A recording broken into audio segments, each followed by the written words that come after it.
Hello বন্ধুরা, তোমরা সবাই কেমন আছো? আশা করছি খুব ভালো আছো। আর তোমাদের ভালোবাসায় আমিও ভালো আছি। মান্টি কুকিং চ্যানেলে তোমাদের অনেক স্বাগত। তো চলে আসলাম আজকের বাটা মাছ নিয়ে। আজকের রেসিপিটা বাটা মাছের। তোমরা কিন্তু ভিডিওটা কেউ স্কিপ করে দেখো না, না হলে আমি কোথায় কি মশলা দিচ্ছি বুঝতে পারবে না। এবার আমি মাছগুলোর মধ্যে দিয়ে দেবো নুন আর দিয়ে দেবো হলুদ গুঁড়ো।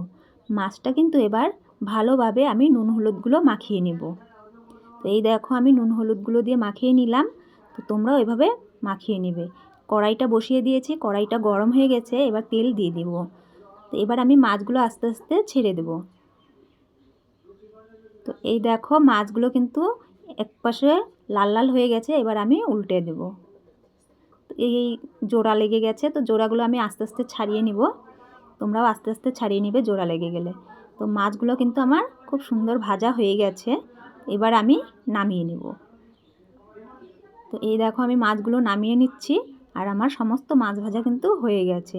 এবার কড়াইতে দিয়ে দিব পেঁয়াজ কুচি আর কালো জিরে। এবার আমি পেঁয়াজ কুচিগুলো হালকা লাল লাল করে ভেজে নেব।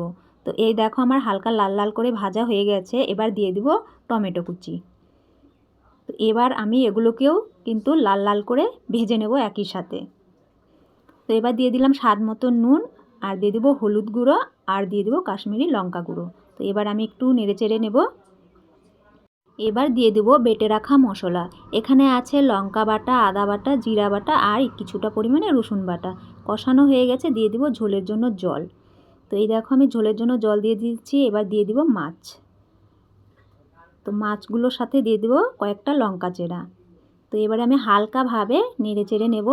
নেড়েচেড়ে নিয়ে গ্যাসটাকেও আমি হালকাভাবে কমিয়ে দেব। তারপরে একটা থালা দিয়ে কিন্তু কিছুক্ষণ ঢেকে রেখে দেব। এবারে আমি ঢাকাটা তুলে নেব। তো দেখো বন্ধুরা, ঝোলের জন্য যে জলটা দিয়েছিলাম সেটা কিন্তু কমে গেছে অনেকটা, আর গ্রেভিটাও কিন্তু খুব সুন্দর হয়েছে। তো কেমন হয়েছে আমার এই বাটা মাছের ঝাল রেসিপিটা? তো তোমরা কিন্তু বাড়িতে একবার হলেও ট্রাই করে দেখো। গরম ভাতের সাথে দুর্দান্ত লাগে খেতে।